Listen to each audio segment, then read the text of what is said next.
just pours out. I've been running behind you, but enough is enough now. Don't come find me. I won't be here waiting. So can What's going on, VG? I haven't uh, seen you guys in a fat minute. This is going to be a recording a video that I'm live streaming on. I'm going to use Twitch to do it. I feel I'm a little lazy with video editing, to be honest with you guys. Anyway, what's up, VG? And anyone watching, we're going to take a look at the main purpose of this video is going to do a live reaction of the New World June patch notes. But I'm going to talk a little bit about other things too, correlating to VG, including New World plans and what we've been up to with between now and New World. And so the first thing I'm going to talk about is what VG has been up to. So we'll cover that topic real quick first, and then we'll move on to New World plans, and then I'll bring up the New World patch notes for June and do a live reaction of that.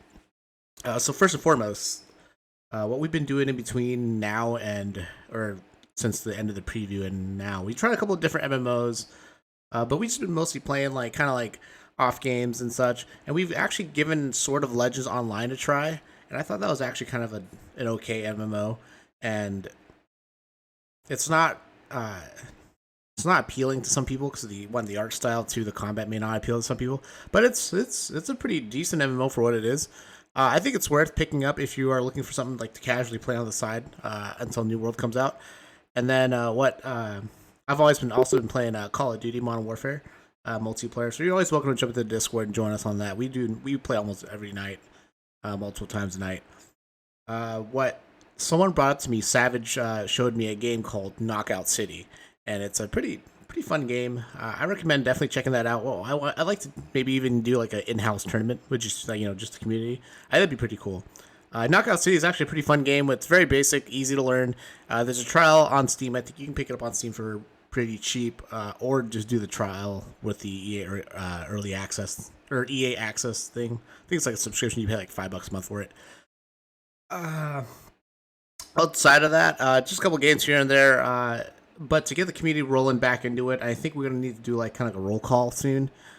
Next month, or either this month or next month, and I'll announce in the community. I'd like everybody to start if you were with VG before that you'd like to play New World with us, start getting back into the groove thing. Start come to the Discord channels here and there if you can, and be a little more active there. That way we can kind of get an idea of who's going to be someone that can help us with the organization structure later.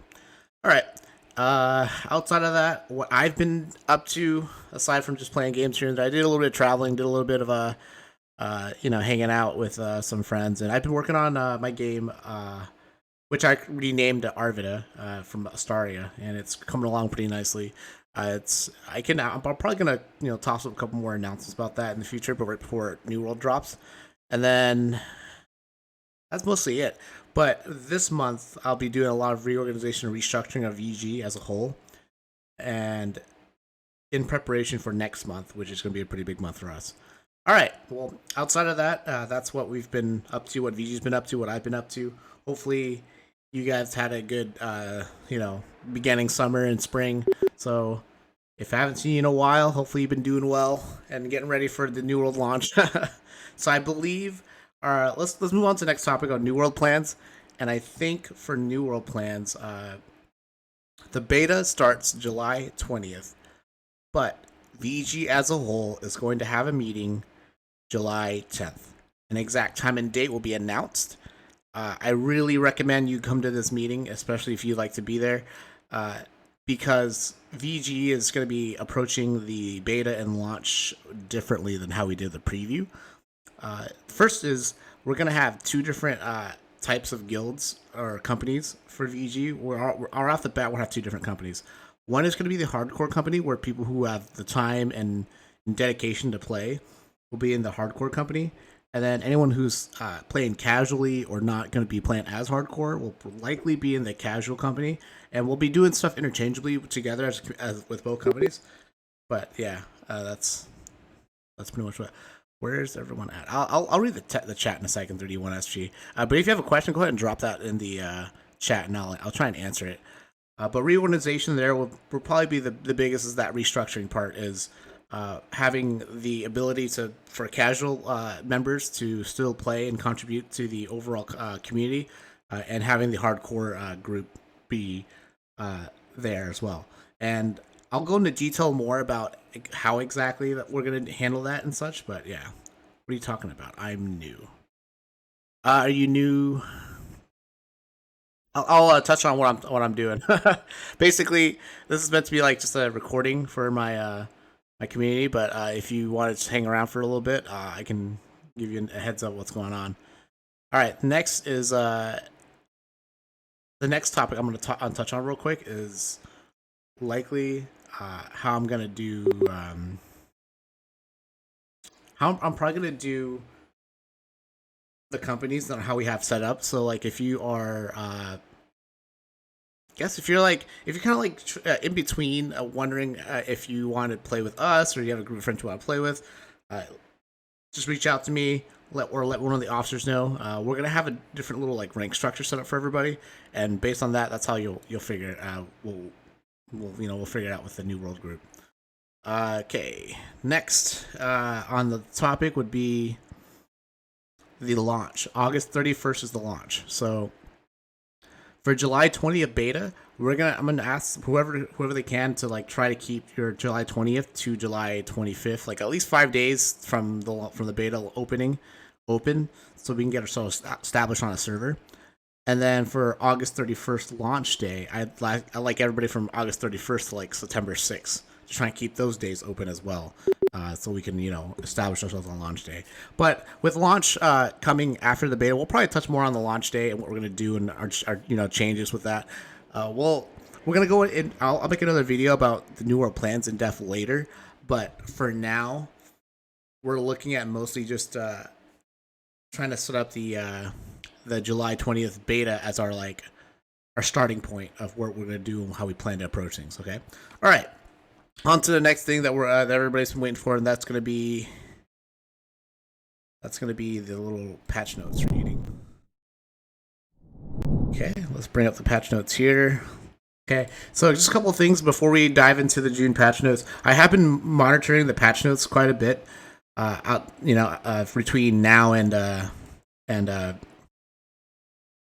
other days as well. But let me fix this real quick. I have been monitoring patch notes between the preview and now, and they've added quite a bit. They added dungeons, expeditions, reasons to world PvP. They even changed, I think, one of the biggest changes is likely going to be the way that you level up, and that's probably going to be a big thing for us along with gold. I think they kind of nerfed the gold, how much you gain in gold. So gold's going to be how we get gold before was through delivery quests, and I believe those have been almost taken out completely. I believe they also introduced fast travel points. So we'll touch on all those in a second. So let's go ahead and just dive right into the June 1st part 1 of patch notes. So apparently this will be another update that'll be pretty big. So first we're gonna read here is fixing the bugs. While I think that's great, I personally didn't feel like the bugs were hindering our gameplay that much. So I guess it's a win-win because the game wasn't really that buggy for me. But if you experience a bug during play and this is one of the bugs that they fixed, then that's great. Now let's touch this right here. This is a big one right here. I think for us especially, increased company member limit from 50 to 100. That's big. Now that one of the biggest feedback we had for New World was, why is the company member limit 50 for a game that wants you to do 50 on 50? Like, realistically speaking, that means every member in your company needs to be online for the 50 on 50, or you have to start taking pugs. And just like we see in the preview, one, pugs aren't really reliable. You know, you got some pugs who are like willing to intentionally make you lose because they want their company to win, not yours, from your own faction. And two, they're not going to be as organized as your company members who are more willing to work together.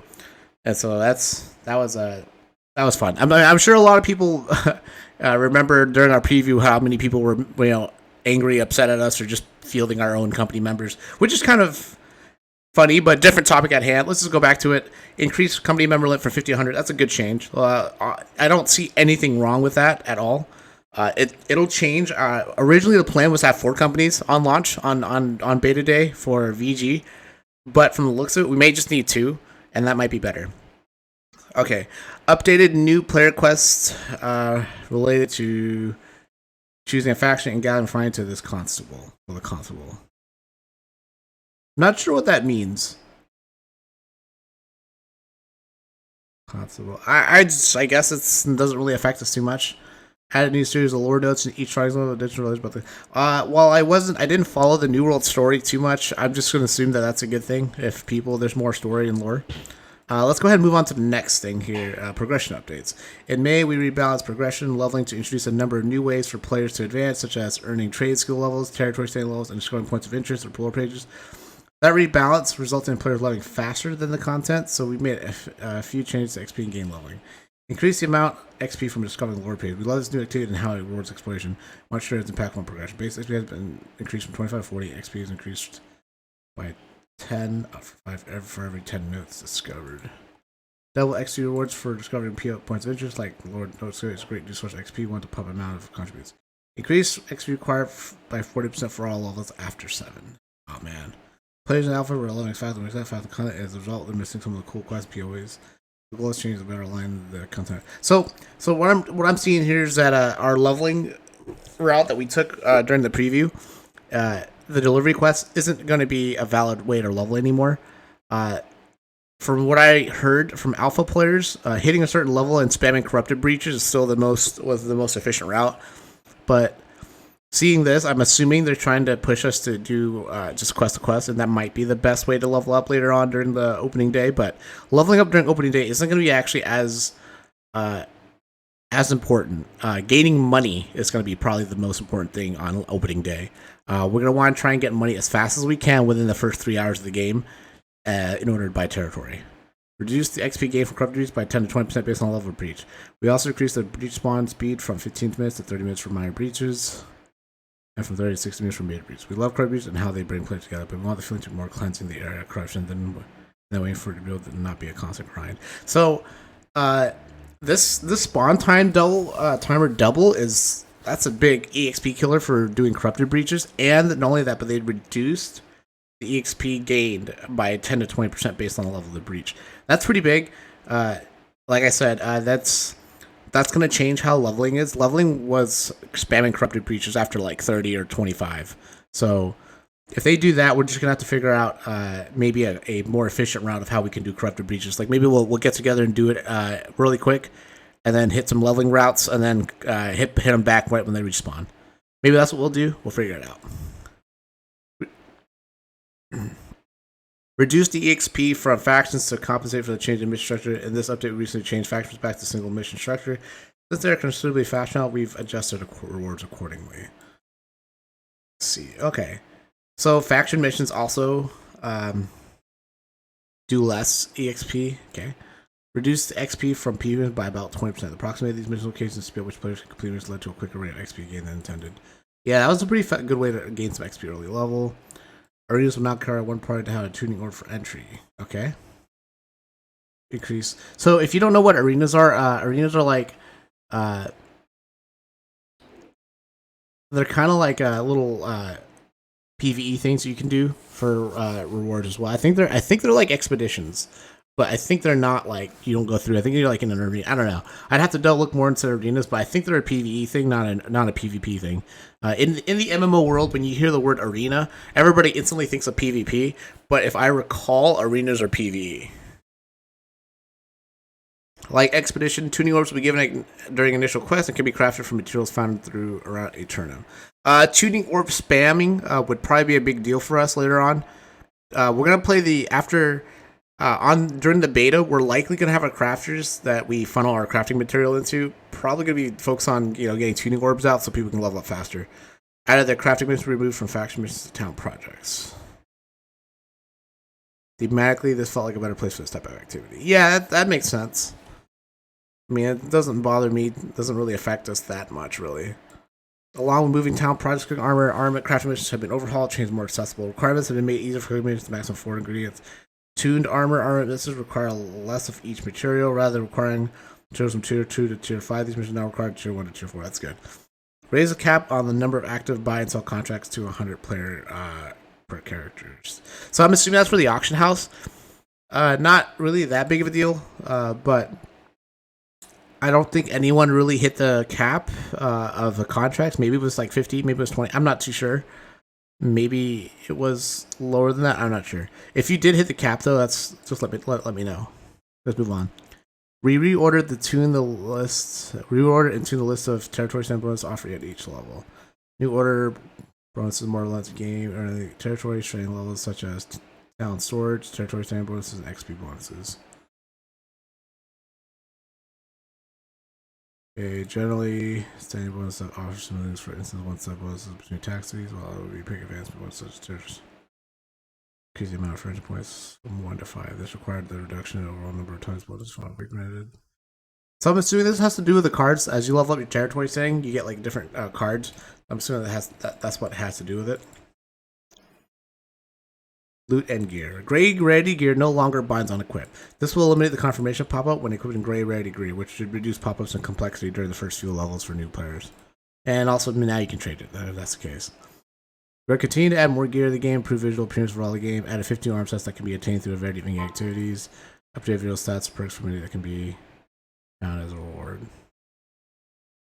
Have many end-game elites. Alright, cool. So they added a lot of cosmetic stuff. That was during the preview, everybody in our company anyway, we all used the faction PvP gear just because it was just way better stat-wise. There was no point in us using anything else other than faction PvP gear. Crafted gear just wasn't going to be good during the preview.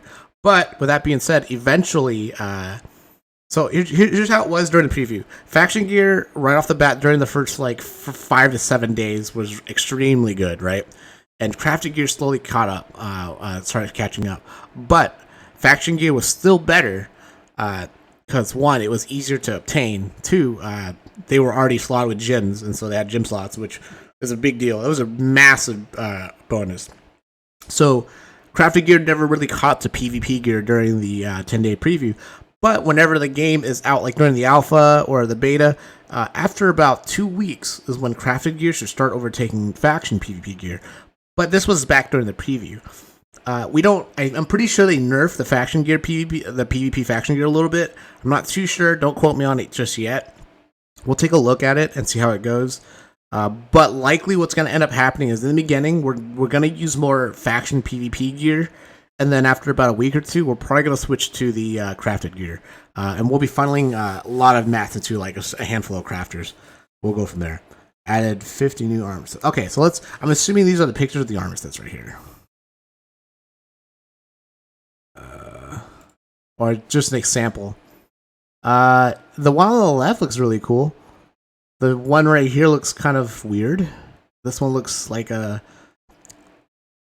feels like a Morrowind armor-esque thing. And then this one right here just feels really weird. It feels like tentacles are coming out of the shoulders. I'm not really digging that at all. I like the shirt and the stuff, but the tentacle weird stuff is kind of weird for me. So I guess this one looks the coolest to me. I don't know, on the left. But it looks like kind of like medium armor. I'm a big fan of heavy armor, and this ain't doing it for me, bro. This makes me feel like I'm a Dwemer, like Dwarven dude. I don't know. All right, let's move on. Okay, the possible price for each source are narrowed. Possible perks, okay. Yeah, this was kind of frustrating.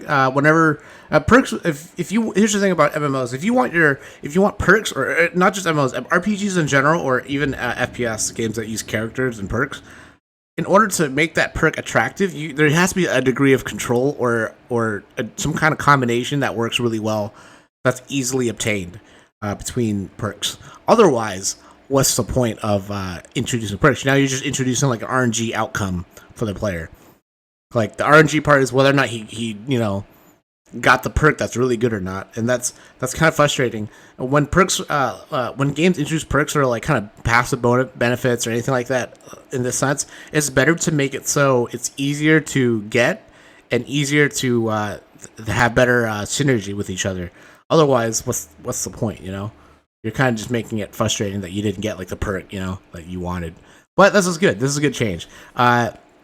If they're recognizing that they're recognizing that they're reducing the chance of getting a less than ideal combination perk, which is good because that's so frustrating as a player. Where like you're just rolling the dice and see if you get good perks on your gear, and if you did it, then oh well.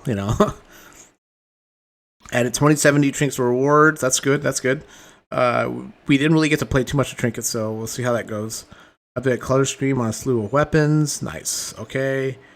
I was aware that they did add a bunch of new weapons. The Great Axe they added, the Rapier, the Frost Gauntlets, and the Spear, I think, are the new weapons. I'm still holding out for my Greatsword. I saw the Greatsword, and I'm still holding out for it.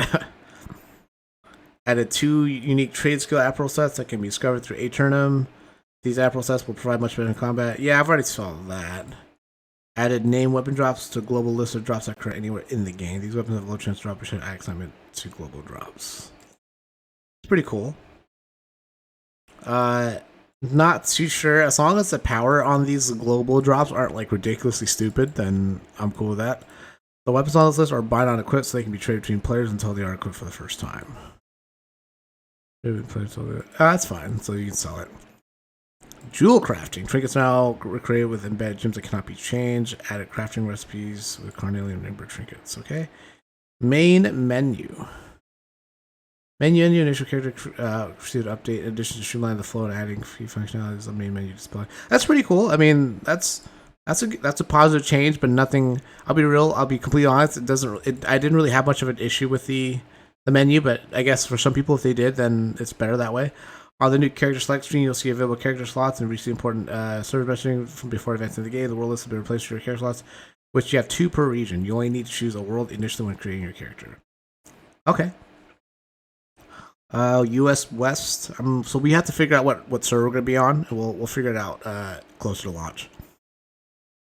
As a new player, you'll get streamlined character creation flow with a choose a world set that recommends world choice based on current queue times. If any Steam friends are online playing on that server, you can optionally expand the world list and choose any world as you can now. Okay, combat UI has been adjusted for more information. It should be not easy to tell what attacks are being used, how effective the attacks are.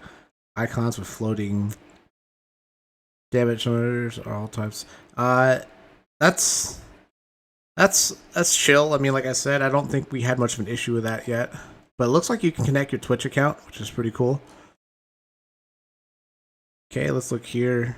This looks like status effects.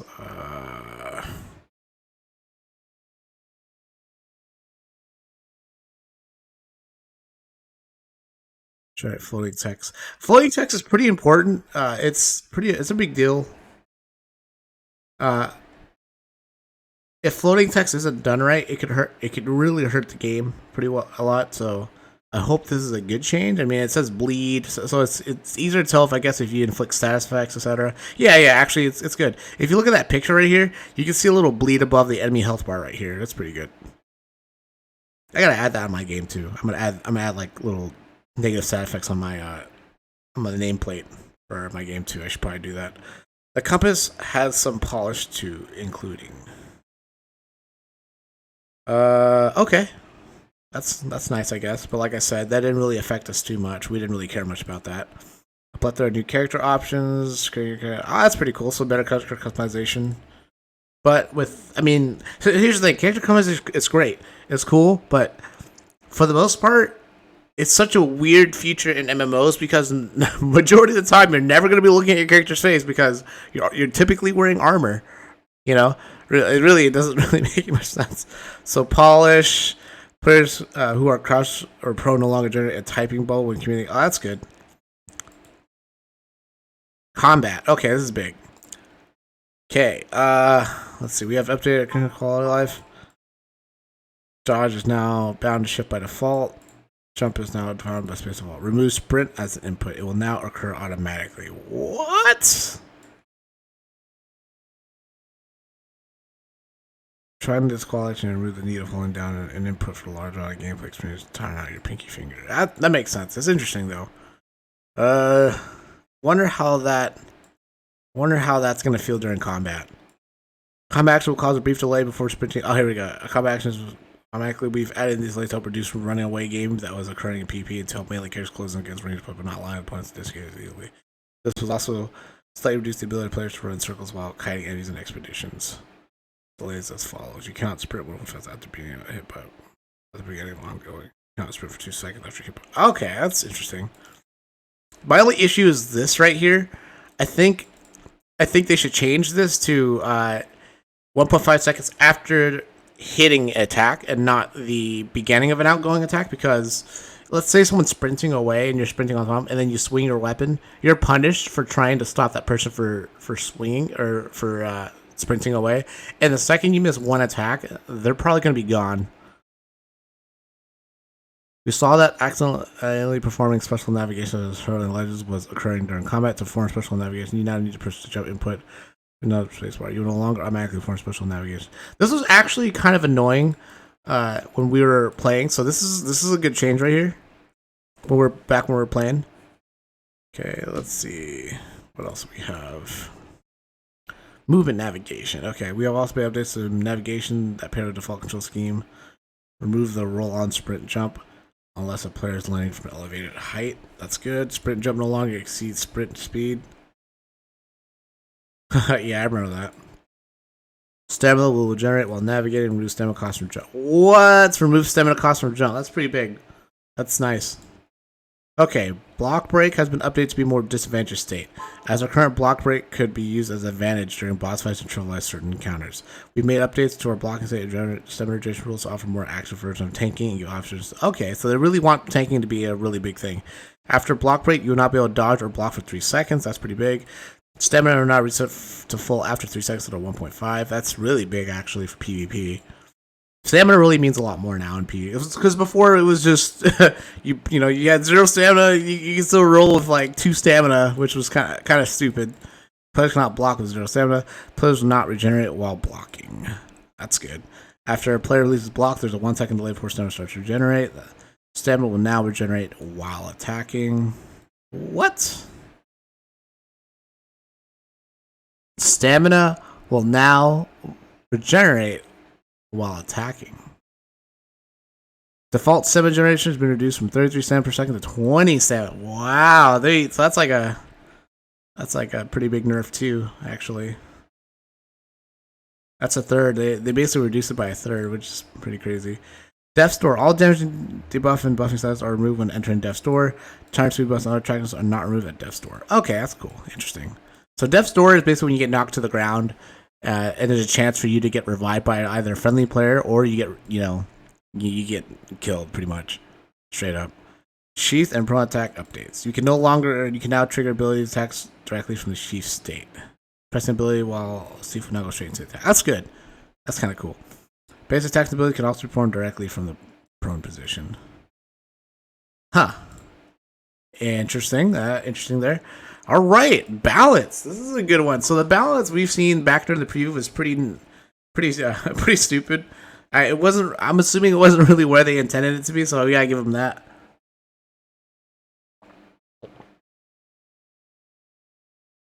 All right, stabs and gauntlets. Lower base damage, increase ability damage. Lower base damage, increase ability damage. Increase heavy attack from stabs. That's not from 130% base width to 140. It's a 10% damage increase right there. Fireball can now be blocked with a shield. Nice. Only with a shield, though. Just keep that in mind, guys. Fireball can only be blocked with a shield. That's pretty big. Not a weapon, a shield. Reheat power ultimate. Incinerate. Remove stagger. Increase knockback to compensate for stagger removal. So knockback.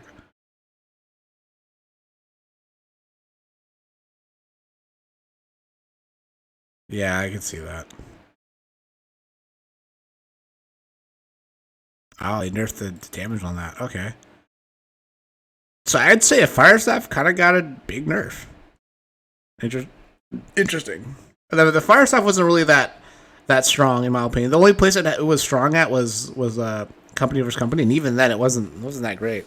Like a good company with like a good melee force would interrupt a lot of the casting. Uh, in general, like casting magic in New World just felt like shit during the preview. Trapper Ultimate redesign combo damage now be lethal combo grants 40% base damage increase to musket attacks on targets that have any stat effect applied by the Trapper Tree effect. Okay, interesting. Tactical reload extended the cooldown for using tactical rolls from 2 seconds to 3 seconds. Okay. Ice Gauntlet reduce play stabbing with unending thaw makes frost effects remain on enemies for 2 seconds after exiting Ice Storm. Life Staff. The Manning Touch passive and Purify modifier for Splash of Light now only remove a single debuff per target is affected instead of all debuffs. What? I didn't even know that was a thing. I guess during the alpha that's been the thing.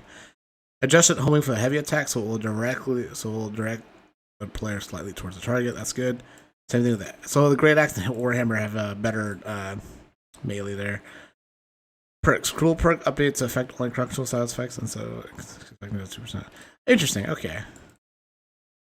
There's slight nerf there. It doesn't really affect us too much.